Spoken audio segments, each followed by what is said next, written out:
Good afternoon, everyone. This is Terry Cash with the National Dropout Prevention Center, and I'm here with my co-host and colleague, Marty Duckenfield, also with the center. And we welcome all of you to this monthly radio webcast brought to you by the National Dropout Prevention Center at Clemson University in partnership with Clemson Radio Productions and the generous support of Penn Foster. Well, good afternoon, everybody. And it is so hard to believe that this is the last show of this season. 2008, 2009 has gone by so fast. But we are pleased to be with you once more for this year for a live broadcast focusing on solutions to the dropout crisis. We have a lot of our steady listeners back again, and we're glad to have you. And we know we have some new listeners because we've been hearing from them prior to the program. So welcome. We have a great program planned for today, so I think we need to get started. Now, for those of you who are new to this type of professional development, let me give you some tips about how to participate. First of all, on the website, you'll see up by our guest picture, you'll see, I'm going to open mine up, there she is. There is, up at the top there, it says presentation slides. You need to get those open because she will be using those today for the program. And in addition, there's a lot of other resources I want to kind of point out to you right now. They're really good. I love to look at these every month. First of all, there's some good publications. The PDFs, I think, are some of the best things we've got going here. And an excellent one is the Successful Mentoring Program.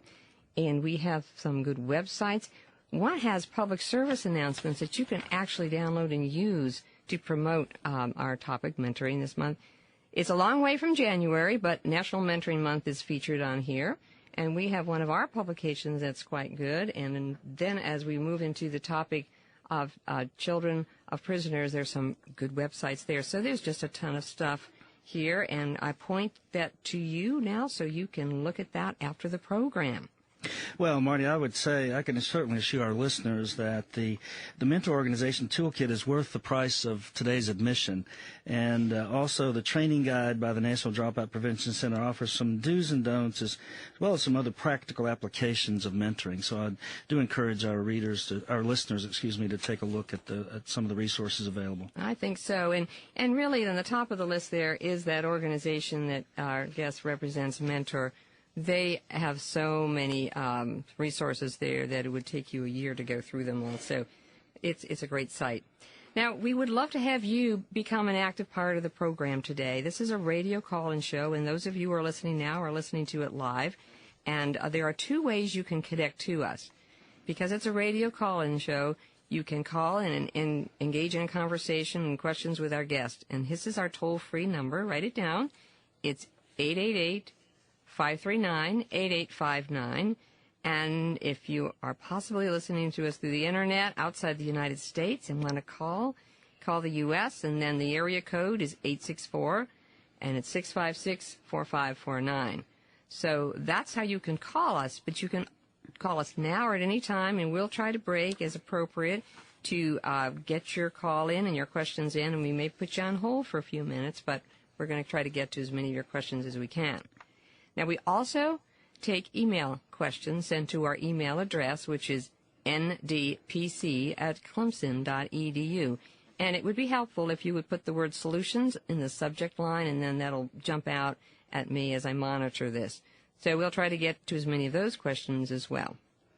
Well, thanks, Marty. We're looking forward to those calls and questions today, and we're really pleased to have as our guest Kate Schineller of Mentor. As evidenced by her biography, this posting, Kate brings a wealth of information and experience to the table today. We're very pleased to have you aboard, Kate, and very much look forward to your comments and presentation.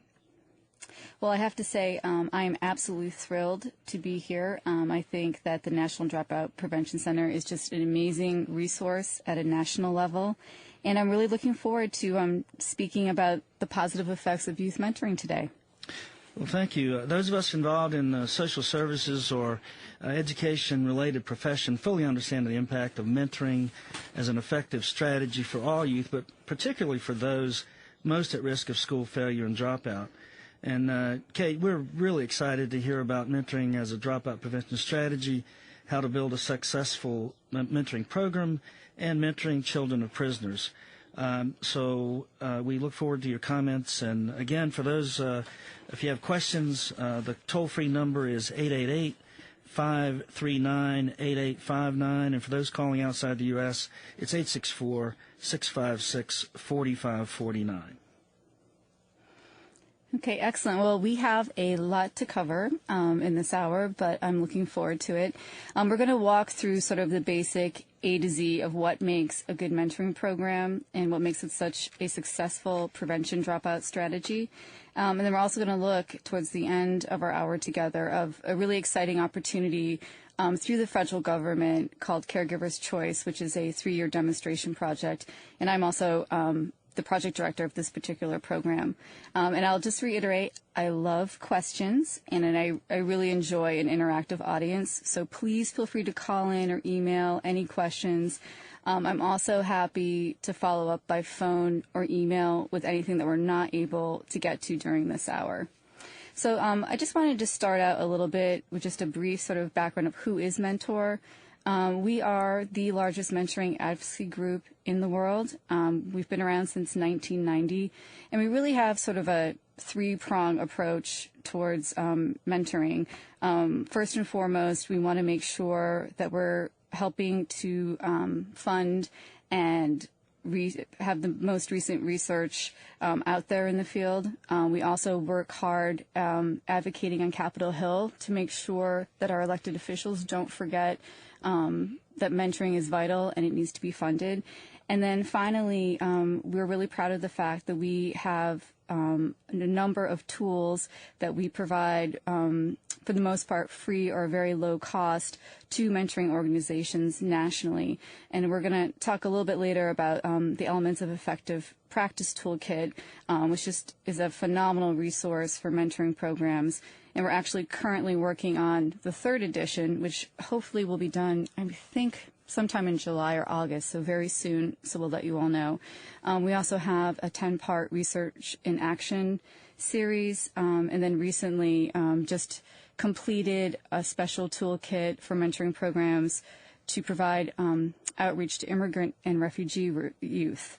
And then coming out next month, we have a series called Wisdom of Age, which is specifically targeting 50-plus adult mentors, and it's going to be a handbook for mentoring programs about how to recruit and retain mentors who are over 50 years old, and then also for the 50-plus mentors, how to really engage in mentoring effectively.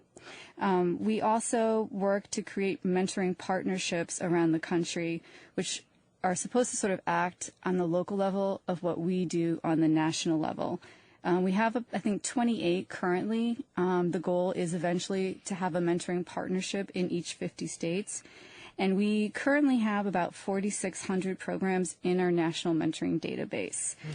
We are headquartered in Alexandria, Virginia, just outside Washington, D.C., and I have to put in a little fun fact that I'm actually at the NPR Washington studios today, and I was joking with Marty and Terry that I feel like I'm in the mothership because I love NPR. Yes, and we appreciate their helping with us program today, that's for sure. So that's just sort of a brief overview of who Mentor is as an organization. But this afternoon, we're going to be talking about a little bit about the need for mentoring, and really developing quality mentoring programs. We'll also look at managing and supporting these programs. And then I know this will be a big issue later on because I know I get lots of questions about recruiting and keeping good mentors. And then another key factor is how to know, is your program actually working? And then, as I said, we will talk just a little bit about the project that I'm director of, the Caregiver's Choice Project. Sounds like a great agenda. So we have a lot, but I think we can do it, and I'm looking forward to sort of some lively interaction. So if you look at your PowerPoint, we can get started on, so who needs mentors? Now, for many of us, this isn't a surprise, but of the 35 million kids in the U.S. between 10 and 18, many of them really do face some hardships. 1 out of 4 live with only one parent. 1 out of 10 is born to teen parents. 1 out of 5 lives in poverty, and 1 out of 10 will not finish high school. So Mentor estimates that of these 35 million kids, roughly 15 million, or almost half of our nation's young people, can definitely benefit from high-quality formal mentoring. Now, we know that all children can benefit from mentoring, but these 15 million fall under one or more high-risk categories and are not currently in a formal mentoring program. So these are the kids that we need to do the outreach to. So moving over to the research, and again, many listeners may be familiar with some of this information, but even for those who are, it's just a good reminder to sort of remember the importance and the impact that the mentoring can have.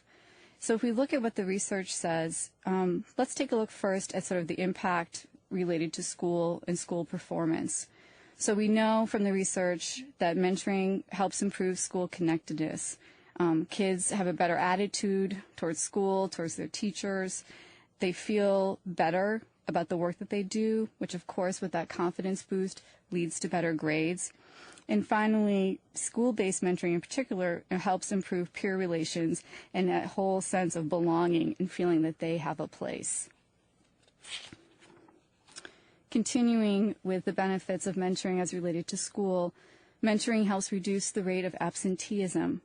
So the youth who participate in mentoring programs have less unexcused absences, obviously tied back into that feeling of being connected, where the day-to-day isn't so overwhelming that they feel that they can go to school and make it through the day and be productive.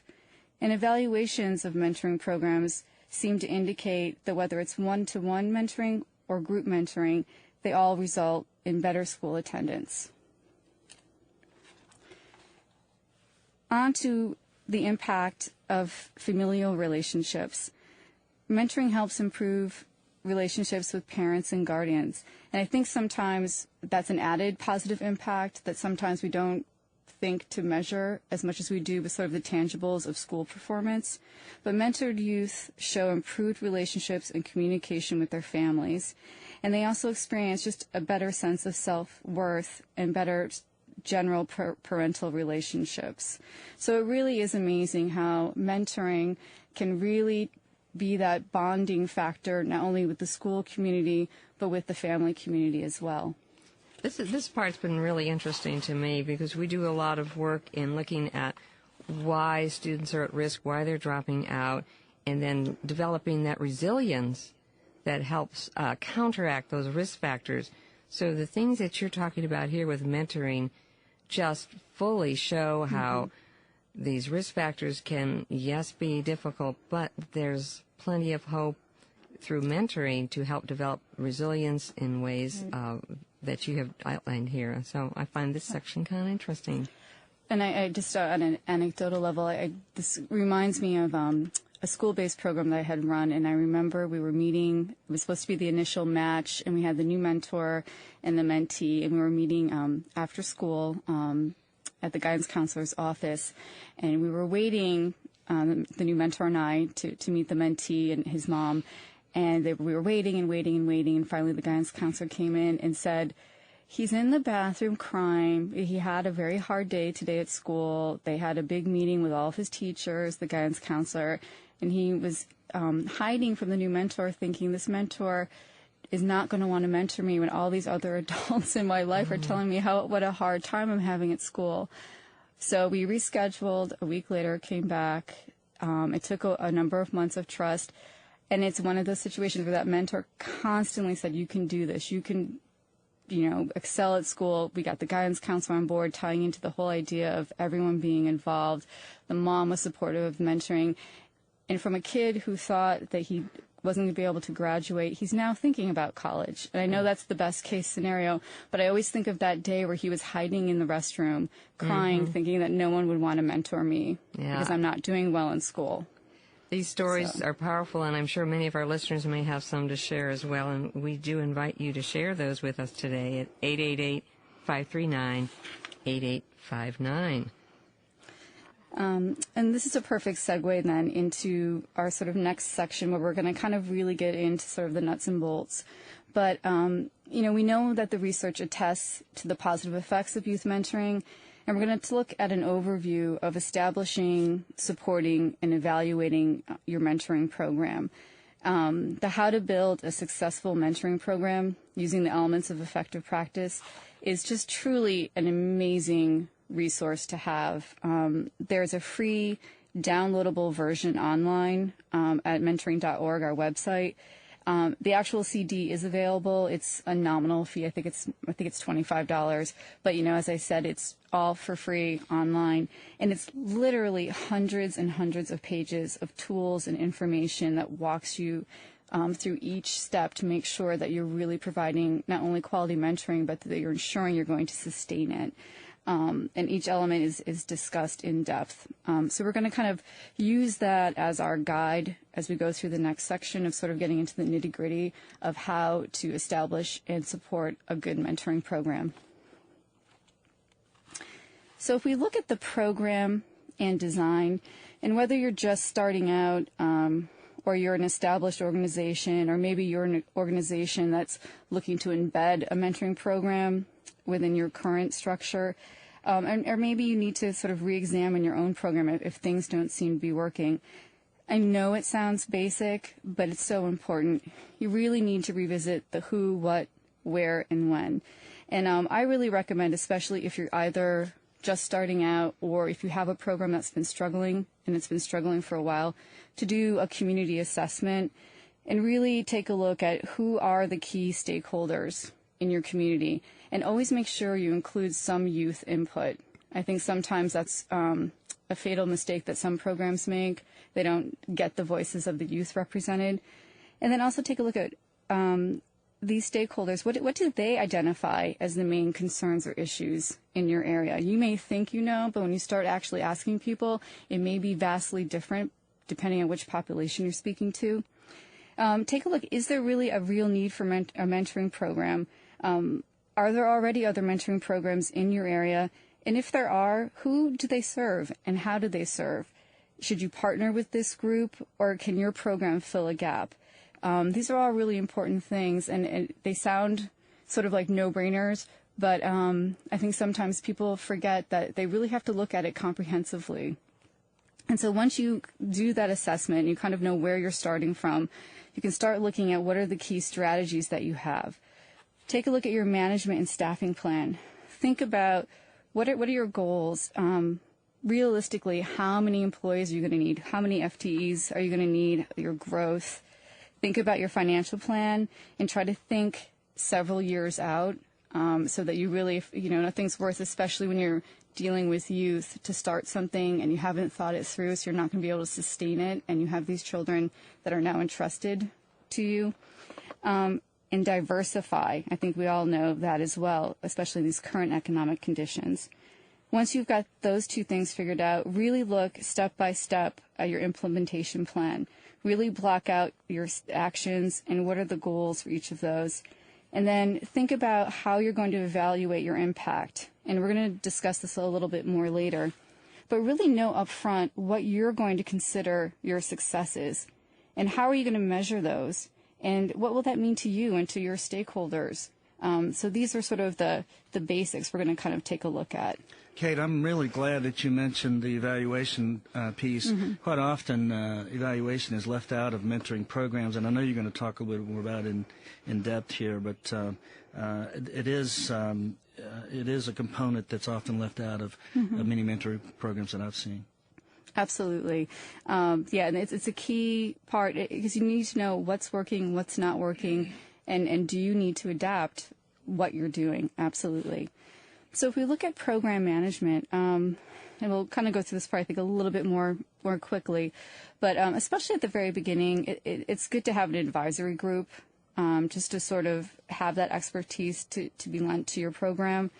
And you really need to start thinking about just some of the basic policies and procedures and sort of the how-tos, as I like to call them. So when you're looking at your policies and procedures, just make sure you want to know that you have proper protocol in place. And you don't want to have any outstanding, especially liability issues.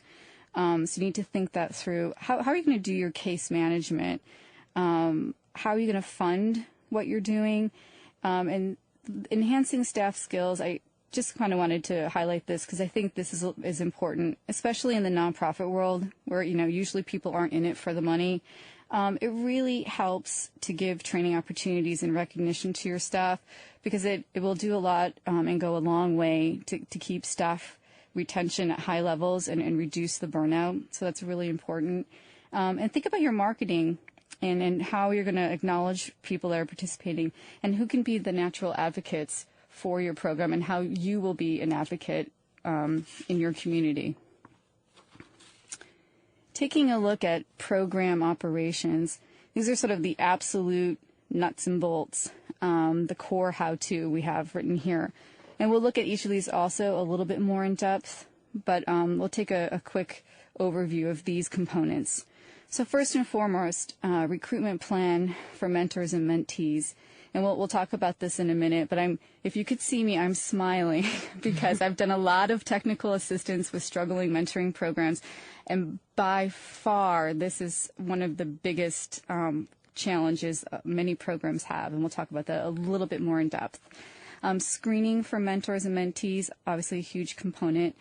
Orientation for mentors, mentees, and parents. And I kind of circled parents here thinking, they're an often overlooked stakeholder. For some programs, it may not apply as much, especially for school-based or site-based programs, but especially for community-based programs, I think sometimes the importance of the parent involvement is a little bit overlooked. So think about that as well and getting them on board at the beginning as well.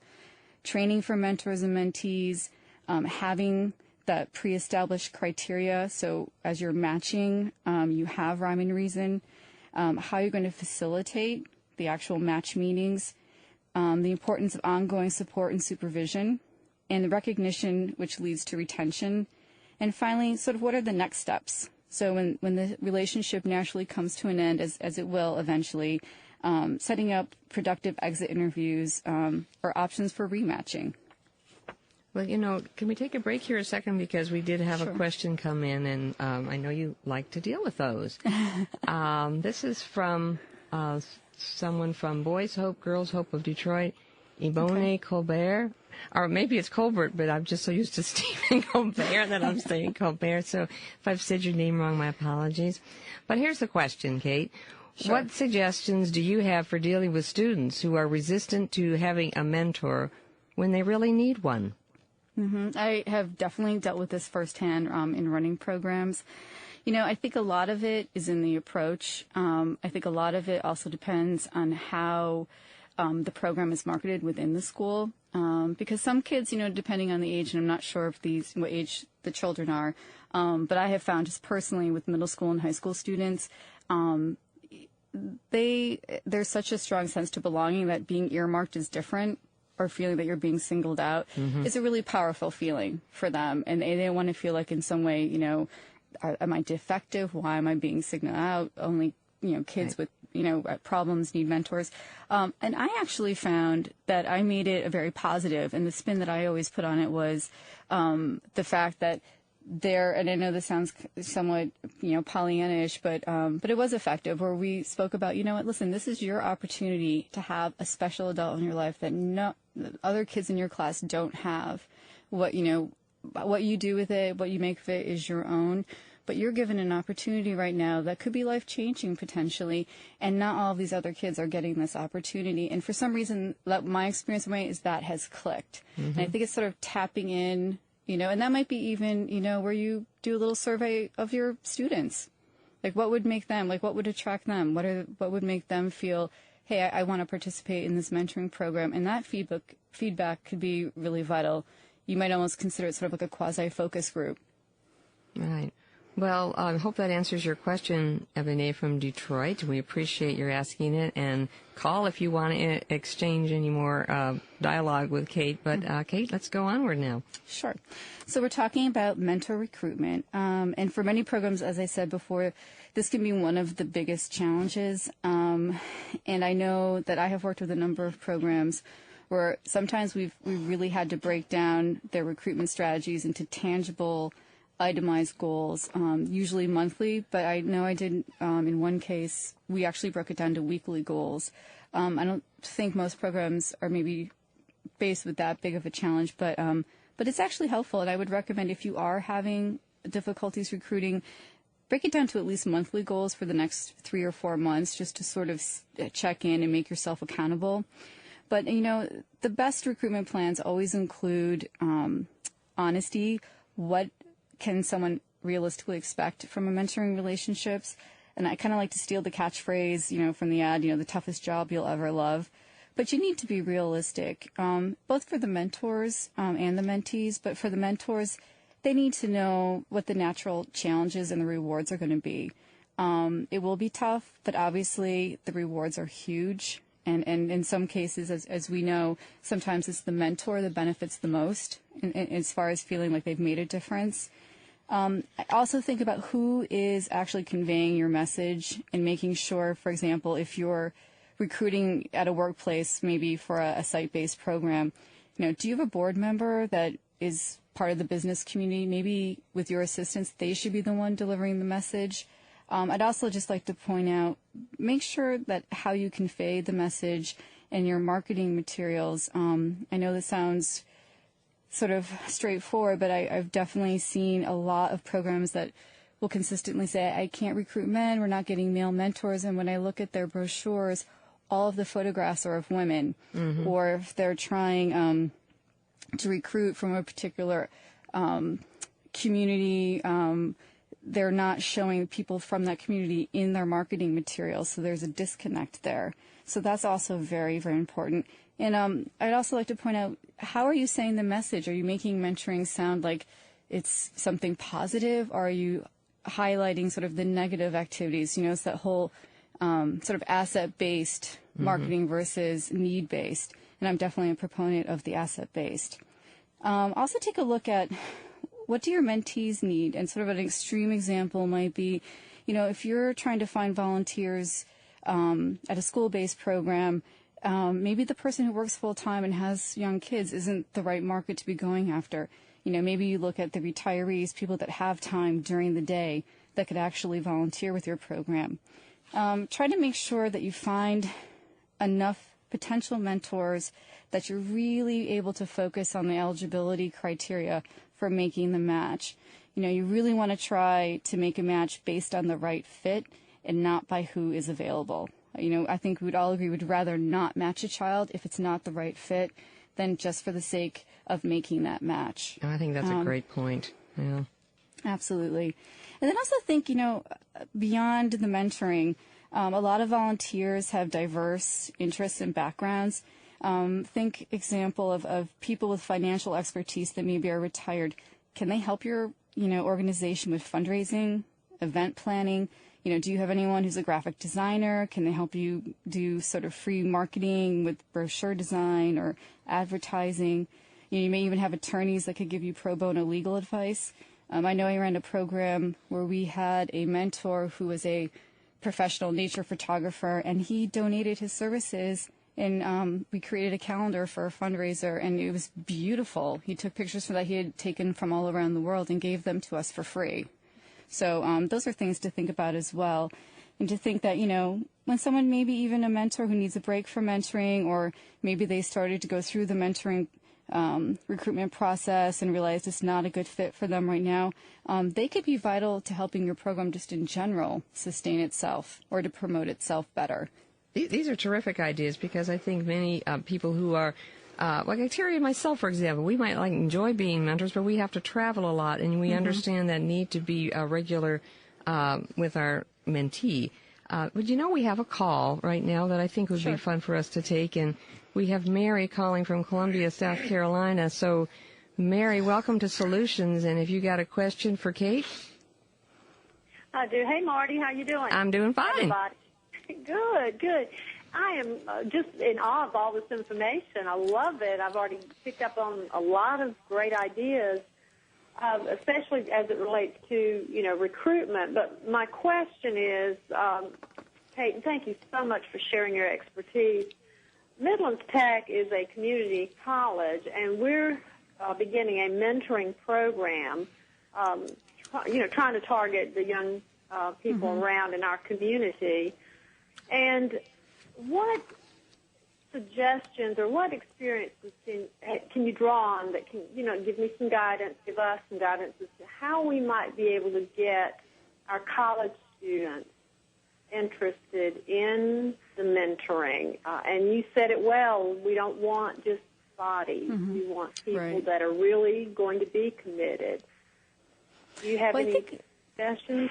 Yeah, a couple of things come to mind, and I guess I would ask you, because obviously you have a number of different options when you're thinking about setting up your program. So I'm not sure, are you thinking of doing sort of one-to-one community-based, or could you possibly do group mentoring, or have you guys decided what is the model you're going to be using? Actually, we've pulled together our initial advisory board. We've got youth arbitration folks. We've got communities and schools.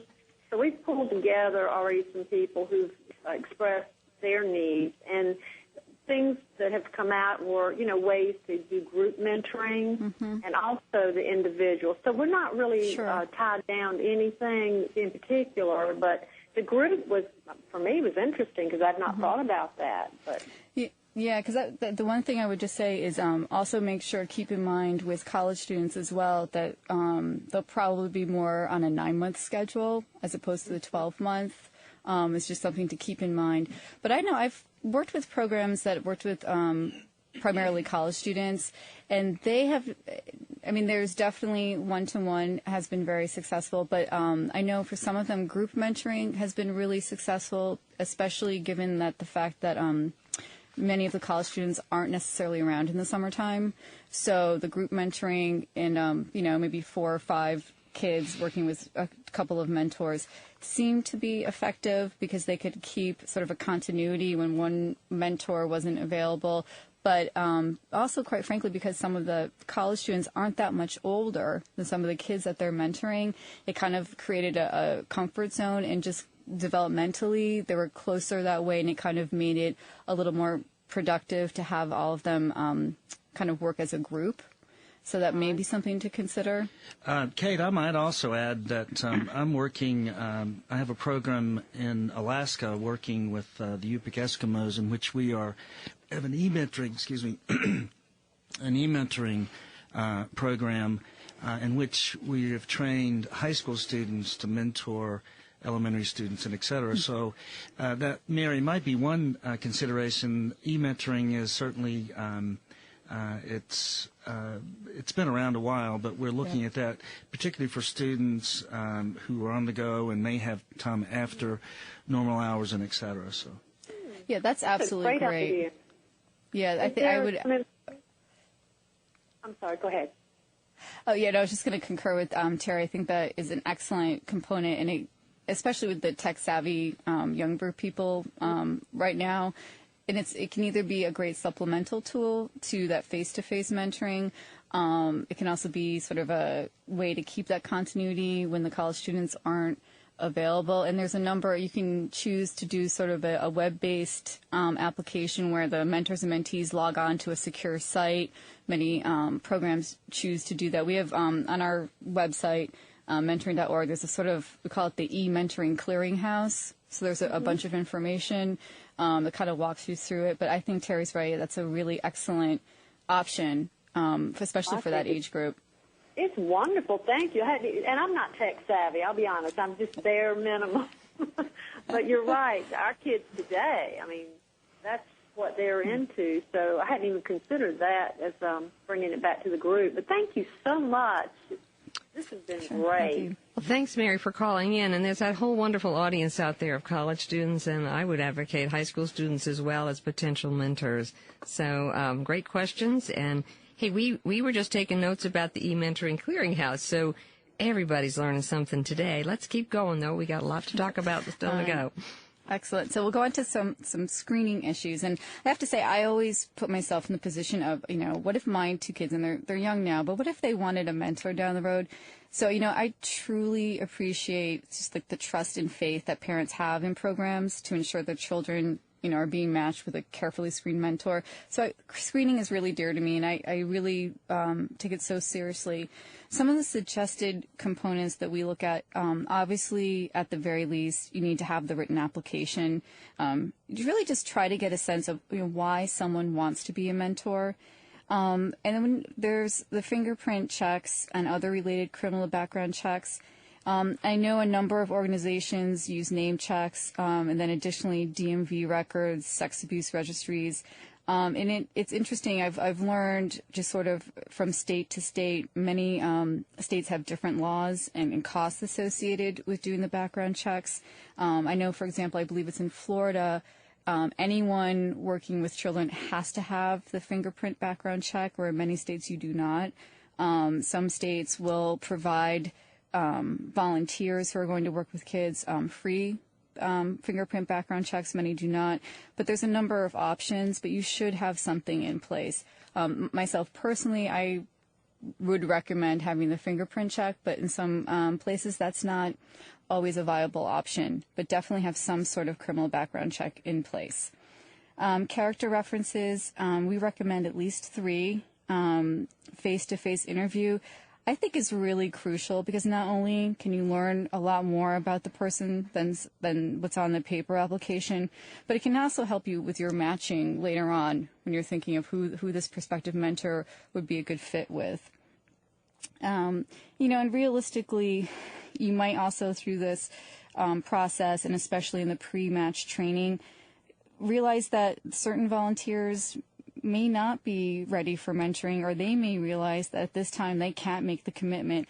And instead of looking at sort of, I think, in a negative light, look at it as sort of, well, at least they know at the outset, because nothing's worse than matching someone who realizes a few months into it it's either not for them, or they don't really have the time commitment, because nothing is worse than disappointing that child. Okay. Moving on to orientation.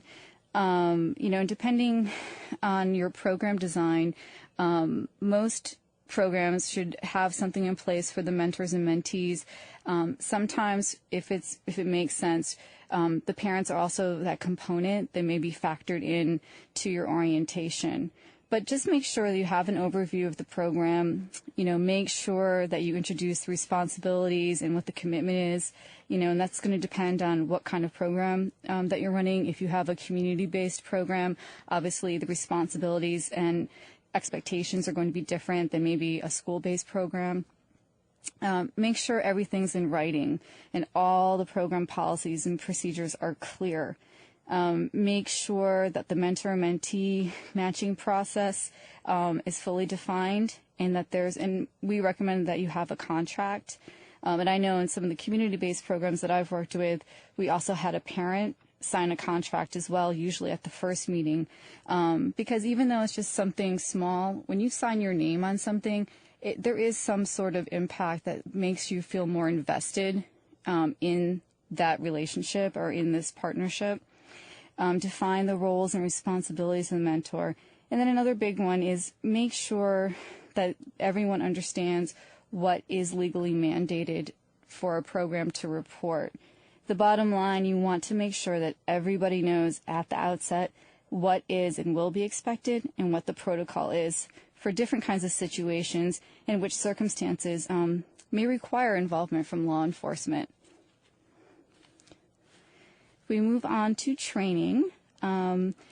Just make sure, once again, that there's information on just sort of the normal stages of the mentoring relationship, and that everyone understands that certain things, certain challenges are actually part of the whole trust building of a mentoring relationship, and that there are normal sort of ebbs and flows between the mentor and the mentee. And make sure that people understand, especially the mentors, what are the different stages of adolescent development. The mentors that you have coming into your program all have different life experiences. Some have kids, some don't have kids. Even those with kids, as we know, young people are all different. They need to be reminded what those different stages of development are. And also help your mentors and mentees sort of learn how to speak to each other. Give them examples of icebreakers, activity suggestions, and, a big sort of component currently is this idea of cultural competence, and this can really run across matching people of different races, different ethnicities, or just different ages, making sure people have not only a sensitivity to their differences, but understand them. And finally, also make sure people are recognized and really feel appreciated. The training is a huge part of that and can really help in your retention. Moving on to monitoring and ongoing support. Make sure that you have your procedures and tracking system for your pairs. And this could be either an online tracking system. A lot of places use like a special software. Some people have the traditional paper files, and that's great too. Make sure, obviously, that you have all of the written policies and procedures. And really think about how you're going to check on your matches. We recommend, at least in the first 3 months, to check in with your mentor and mentee twice a month, and then at least monthly after that. Just those initial first 3 months are really crucial to the mentoring relationship and making sure that things are progressing, and you want to be able to troubleshoot right away. So we do make that recommendation. Also really important is make sure you have the opportunity for ongoing training and support for both the mentees and the mentors.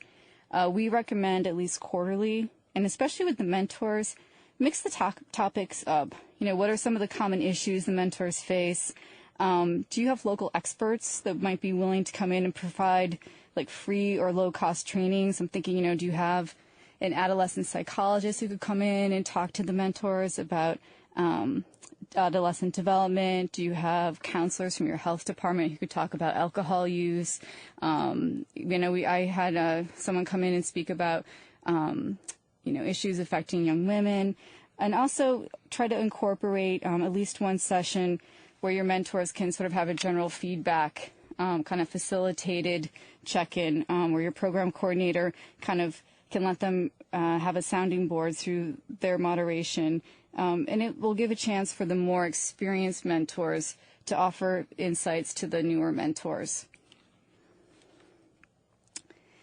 Looking at closure, all good things come to an end. Make sure that people understand that sometimes some matches aren't meant to extend, beyond the initial commitment, and that's okay. It's not a failure on anybody's part. Make sure, even at the beginning of the mentoring relationship, that people know what the termination policy and procedures are. As the program establishes these procedures, it really helps to manage both the anticipated and unanticipated match closures. Nothing's worse than, if all of a sudden it's just done and that's it. And especially the unanticipated match closures where, some of these kids live in kind of transient family lives, and sometimes they move around a lot. Think about that. You're going to have something in place to address that for both the child and the mentor. And also give the mentors and mentees the opportunity to give you real feedback. Think about doing those baseline surveys and then those end of relationship surveys. Give them a chance to have that exit interview with you so that you can see, what this experience has meant to them. Make sure that you document all of this as well. And finally, really make sure that you recognize both the mentor and the mentee, whether that's a certificate or maybe the program facilitates some sort of final celebration or a special event. It's really important to end things on a positive note. Absolutely. That's a really good point. I'll interrupt here again because we do have another caller, Kate, and it's Michael from Houston, Texas. So, Michael, you're on the air with Kate Schineller, and what have you got to say? Yeah, I had a question. It was covered a bit under the monitoring and ongoing support section about ongoing training and feedback from mentors and mentees. On the mentor part, that's pretty straightforward. But on the mentee side, particularly if you're dealing with younger children, how do you do the training and the feedback? That's an excellent question. I think, obviously, you do need to be cognizant of tailoring it for an age-appropriate audience. Depending on how young the kids are, It may not be as in-depth as you can be or sophisticated as it can be, say, with a high school student or a middle school student. But I think you still can get some feedback. I think you can still get general answers to questions about whether or not it's fun for the child. Do they look forward to seeing their mentor? Do they feel better when they see their mentor? Kind of questions along those lines. And then also, depending upon the age of the child, if you do offer some sort of quarterly, whether it's a training or maybe just an opportunity for all the mentoring relationships to get together, and then have an opportunity for the kids to give you some feedback on their own without the other adults there, you can utilize that and incorporate that into your feedback. And Kate, I have long advocated that mentees keep a journal after each of the visits, and could include goals and objectives for the next visit, or good or bad or whatever. And often that has been some valuable feedback for all concerned. Absolutely, and it's really good for you as a program to also make sure that you're hearing, that's 50% of that match is that child, and you really need to hear how the experience is for them. Absolutely. Well, that's a perfect segue, I think, into program evaluation. Yes, and just to make sure, Michael, were you all set with your questions before we let you go? Yeah, that was really good. Thank you. I appreciate that. Thanks for calling in. Okay, yes, now on to that very important component of program evaluation.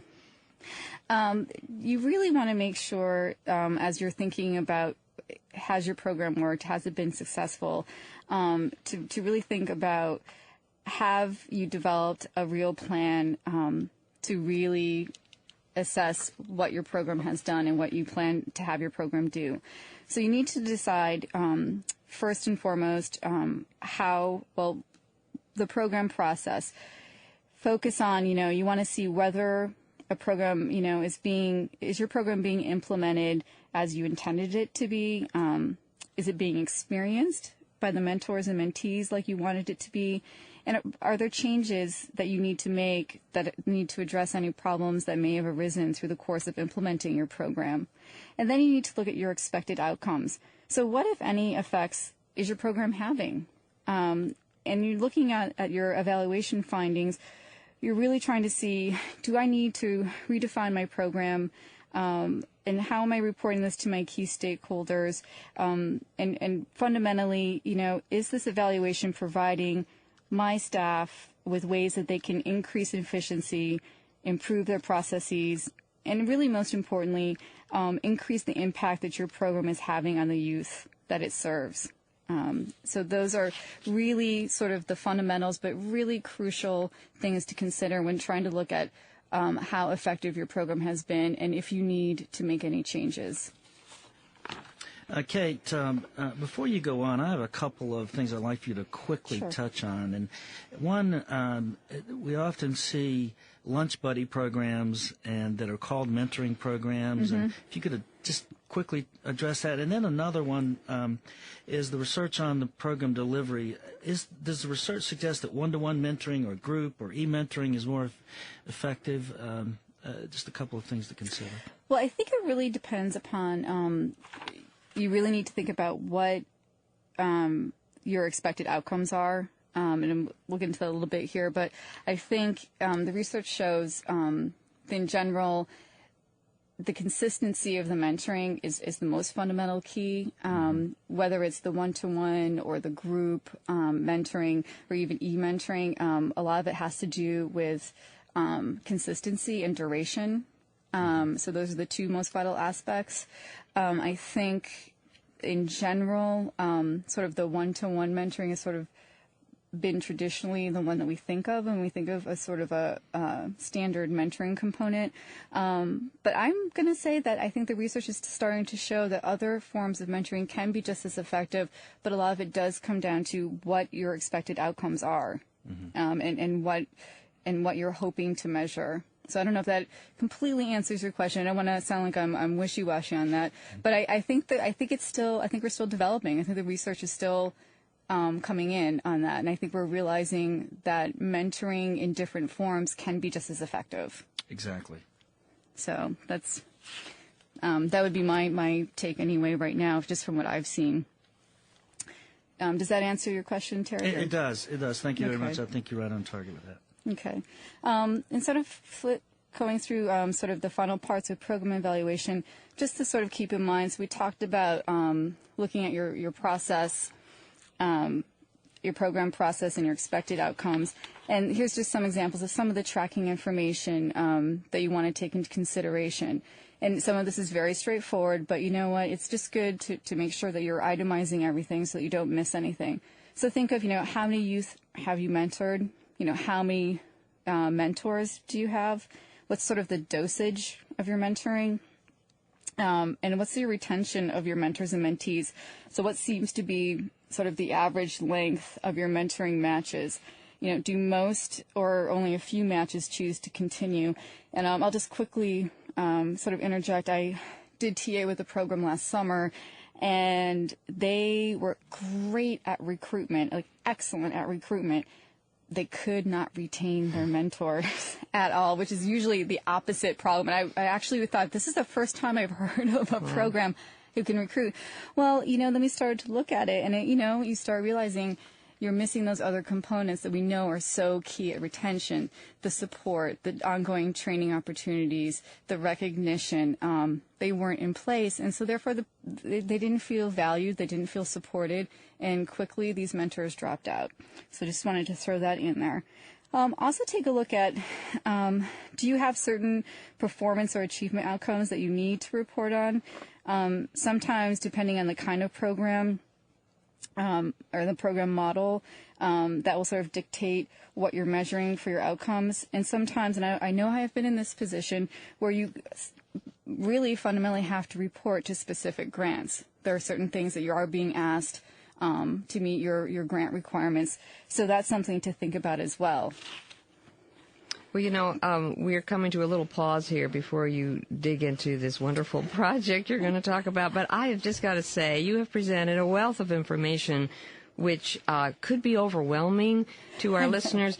But it's a great overview, and the wonderful part of this program is the wonderful resources that are on the website, in particular that incredible resource of Elements of Effective Practice, which I think will support all these points you've made and give people ways to do this carefully, mindfully, so they can be successful. So I just wanted to comment on how impressed I am with the detail of this in a short period of time and how much information you've given. Thank you from me.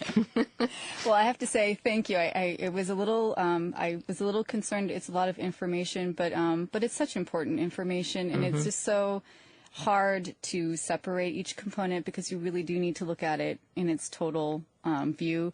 So the Elements of Effective Practice, it's a wonderful resource, and as I said before, it's literally hundreds of pages that you can pick and choose what you need to focus on depending on what your needs are as a program. Yeah, and I think people now can see the scope of an operation like this, but there's help. There's help to do it well, so that's great. And all of my contact information will be included at the end. Yes, it will. More than willing. Lots of phone calls coming up for you, Kate. And we do appreciate our callers before, but now let's get into this next part, because this is going to be really interesting, I think. Absolutely, and I know our time is a little tight, but we're fine. We can just go. We're not like regular radio, We just keep going till we're done. Oh, that's true. Yeah, excellent point. Yeah. All right. Well, this is good. Well, as I had mentioned before, that in addition to my other work at Mentor, I'm also the project director of Mentoring Children of Prisoners Caregivers Choice Project, which I'm very proud of. We're about halfway through a 3-year demonstration grant, and it's really going well. As with all demonstration projects, it's a learning curve. There are bumps along the road that you don't anticipate, but I think we've done a really good job. My team is wonderful. We've really been making the program really effective, and we're serving a lot of children who are impacted by incarceration. So I'll just give sort of a brief sort of overview of the program, and I'll just talk a little bit about the need. I'll just sort of give you an overview of how the program works, and then if, as a provider or as someone who works with children who may benefit from this program, I'll just talk about how you can sort of incorporate that into the communities that you live in. So looking at the legislative history, this is a voucher initiative, or we sort of like to refer to it as mentoring scholarships, because that's sort of what we think of these vouchers as really being. But it's basically a way to give caregivers who have a child impacted by incarceration the opportunity to have a mentor in sort of a unique way. The vouchers are worth up to $1,000, and they support a year-long one-to-one mentoring relationship. But just so we're clear from the beginning, the $1,000 goes to the program provider, who then uses that to supplement supporting that mentoring relationship for 12 months. This is funded by the U.S. Department of Health and Human Services, and we started it in 2007, so it will run through 2010, and then probably with some administrative aspects into a fourth year.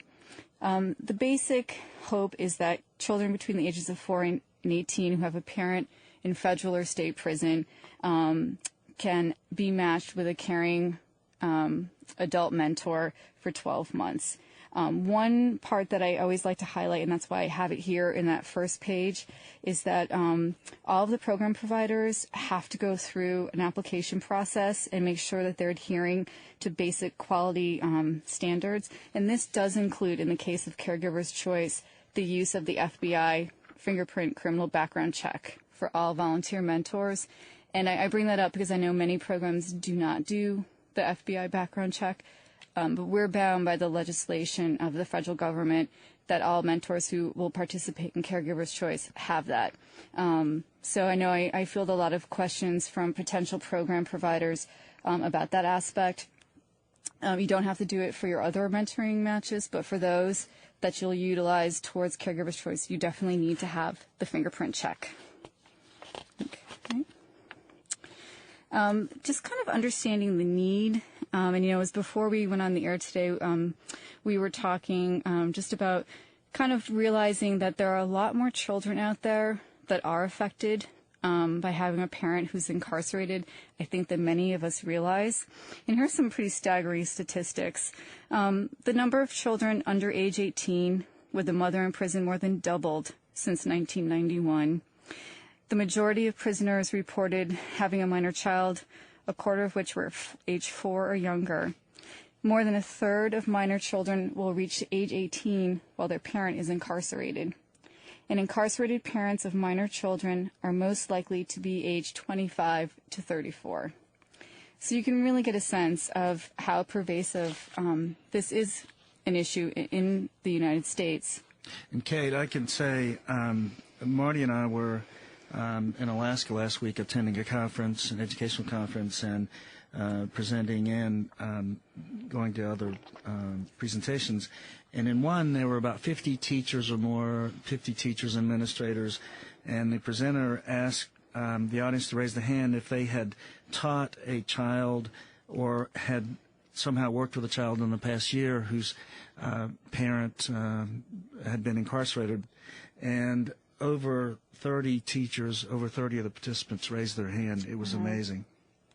It really speaks to, this is a hidden community in or a population. That's really powerful.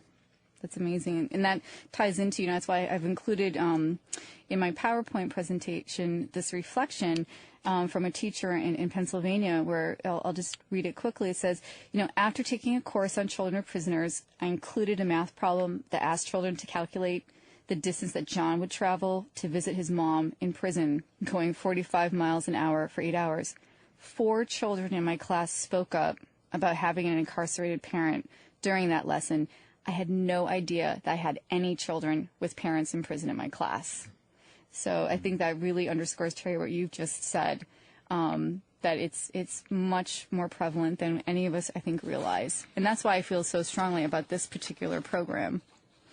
And for those of you on this call today who are mentoring program providers, it's a very straightforward process.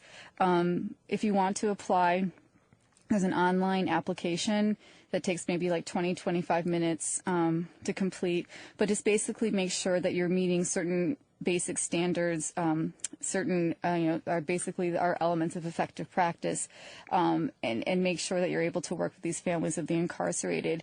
We do have 2 required trainings that are part of the application process that are free.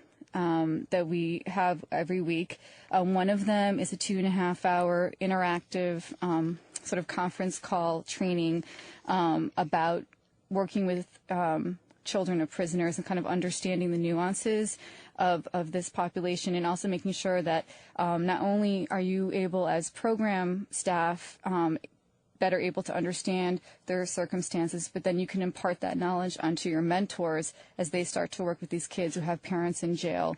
That particular training is facilitated by Ann Adelis Estrin, who many of you may be familiar with. She has years of experience working with families impacted by incarceration. The second required training is the Mentor Pro Basic training. And this Mentor Pro Basic is the online data tracking system that we do require programs to use for Caregivers Choice. And the reason why we do that is that the $1,000 that the program providers receive is tied into 3 disbursements that are tied into Mentor Pro Basic and meeting certain milestones. So as you're entering your data and making sure that you're doing just proper case management, Mentor Pro Basic will automatically see once a particular match has met that first milestone, and that's how we know to send out a payment. I know I've had a lot of questions from providers who have their own either data systems or software applications, and once again, that's absolutely fine for your other matches, but because it is tied in with the payment of the vouchers, we do require that for those Caregivers Choice matches that programs do use Mentor Pro Basic. And it really is very straightforward, and it's not a lot of extra work, I hope. I may have some listeners on the line that are part of Caregivers Choice that may disagree, but we've really made every effort to make it a streamlined process.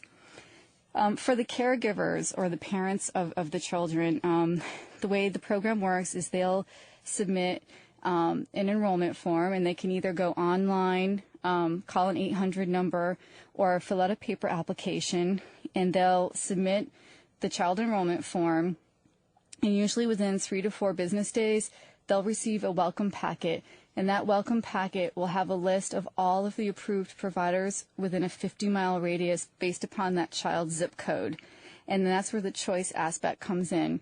They'll have a voucher, and they'll look through the welcome packet, and they can look at each program description of all the approved providers in their area, and then they can make that decision of which program looks like the best fit for their child, whether it's the type of program or the model of the mentoring program, maybe it's the location, maybe it's, some people have certain kinds of organizations that they choose to be affiliated with. The caregiver then selects the provider, and they can take the voucher to the program, and then at that point, the voucher is considered redeemed, and the program will start entering the information into Mentor Pro Basic, and the match can start. And also, obviously, we're there to help the caregivers every step of the way if they have any questions. So it's sort of a win-win situation. The caregivers are able to find a mentor for their child, and then the programs also get some additional funding from the federal government to help support that match. So really what I'm hearing is that all our listeners out there who manage mentoring programs have an opportunity to participate in this program by going through this process. Absolutely. And I think I'll mention it in probably just a minute, but one of the great things, and I know I'm appreciative of this, having run programs, is that you only serve as many children as are eligible. So if you have a child that's going to come in that you would have served anyway, if you're able to discern that they are eligible, if they have a parent in federal or state prison, then you can choose to have additional funding help support that match for 12 months. So I think it's, an excellent opportunity, and you do not have any of the onerous sort of reports that you have to submit like you would normally for a grant, because everything's tracked through the online data application. We're the ones who write the reports. You don't have to worry about writing the reports. You can actually just serve the children. And for the caregivers, some of the benefits are the fact that you're providing your child with quality mentoring. You're giving them a sort of a special adult in their life to help guide them through sort of adolescence. And it's also, the flexibility and choice. As I mentioned before, you can take a look and see which program is best for your child and what would be the best venue, the best location, and really make sure it's a good fit. And for the children, it gives them a mentor, as we have here highlighted on our slide, simple things, encouragement and homework in school, the chance to experience new things, and just have that objective ear and support of an adult who's not mom, who's not dad, who's not a relative, who's not a guidance counselor or a social worker. It really is that sort of special adult that has such a different role in their lives. Definitely. I'm just going to point out that we do have time for one more call if someone's out there, because we are running toward the end, but I think we could squeeze one more in. And if you are that person who does want to call and ask Kate a question, particularly about the caregivers, it's 888-539-8859. Yeah, and I can just wrap up quickly then on the sort of the final slide for the benefits of mentoring programs, which I basically just highlighted. It really is just a great opportunity for programs, whether you're serving 5 kids who may be eligible or 50 kids. It really kind of equals the playing field, I think, for the small programs and the big programs, because it really is only what your capacity is to serve these kids. So it's very different as opposed to other grants where you need to have goals for each year. And if you don't meet that goal, there's a lot of pressure to meet that. This is strictly, if you have an eligible child, then that's great. We'll help you fund that child's match for at least one full year. And then also, too, it gives you experience down the road. Say, for example, since this is funded through HHS, for future mentoring children of prisoners grants or other grant funds, you've sort of got a little bit of the expertise now in understanding like how these federal grants work and really trying to make it work for your program. So I think that's most of my very sort of abbreviated version of Caregiver's Choice. You did it. But we weren't sure we were going to get through all this because there's so much to say. But you know what? We got a question that came online, and I like to answer every question that comes in if we can. So could we just take one more minute for this? And Absolutely. It's actually about generic mentoring again, if you can go back to that hat. And it's Bronwyn from Sherwin, Arkansas. I think I know this lady. Do you? I was going to say, I think I know this lady, too. From different lives, and if it is, hey, Bronwyn, it's good to hear from you, at least by internet. But Bronwyn is asking, do you have data to support the benefit of group versus individual mentoring for freshman high school students, 9th graders, in a school-based setting? And I'm going to include Terry in this conversation, too, because of his work. So the two of you go at it. And actually, I think Bronwyn may have emailed one of my team members earlier today looking for mentoring opportunities. So that's excellent. I would have to say that I don't have on hand at the tip of my fingers for that specific group, but I do know, and I would be more than happy to follow up offline, some of the benefits of the group mentoring, and especially incorporated with that age group. It might be a little bit broader than what Bronwyn mentioned, those parameters, but I'd be happy to find that offline. And I would certainly echo that, and certainly your response earlier to my question in that individual versus group is dependent upon the robustness of the mentoring relationship and the management and all the key factors that you've had here. There are some benefits of both programs, both delivery systems, but I don't have the research in front of me to really discuss. Well, that's something we'll have to follow up on. We have one more quick question, actually, that came through, and it's regarding Mentor Pro Basic, and the question from Janet was, can this online data tracking system, which is required, can others also get this? I think that was the question. Let me see. Is it available to non-grantees? That was her question. Correct. Mentor Pro Basic is actually specifically just for Caregiver's Choice, and that was actually a request made by the Department of Health and Human Services just to make sure that and I think the logic being that then that way they could accurately not only sort of assess and take a look at the data for this particular project, but keep it separate. We do also have what we call Mentor Pro, which is another slightly more sophisticated version of Mentor Pro Basic that right now we're in the process of rolling out nationwide. Currently, it's only available to our mentoring partnerships in the 28 states where we have them. But it follows a similar principle.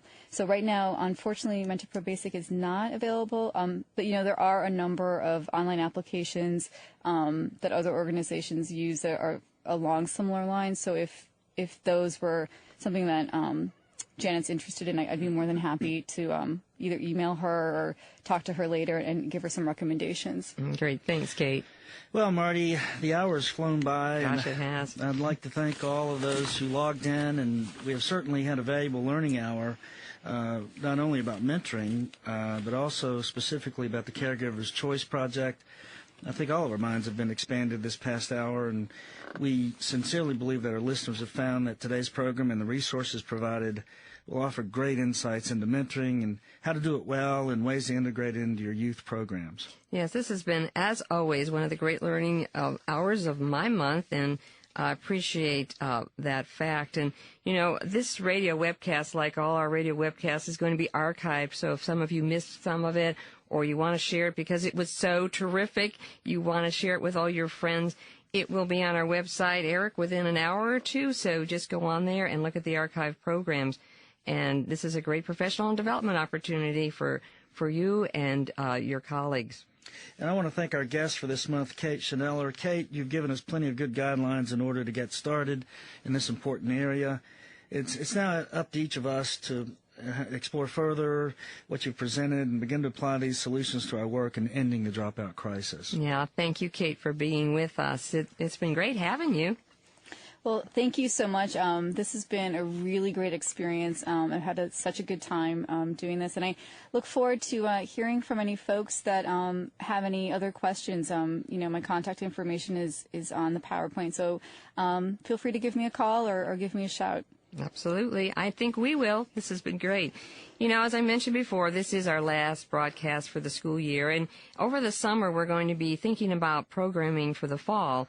And we would really like your input into topics that you think would be interesting or suggested presenters that we could include next year. So write to us at ndpc@clemson.edu to give us your feedback.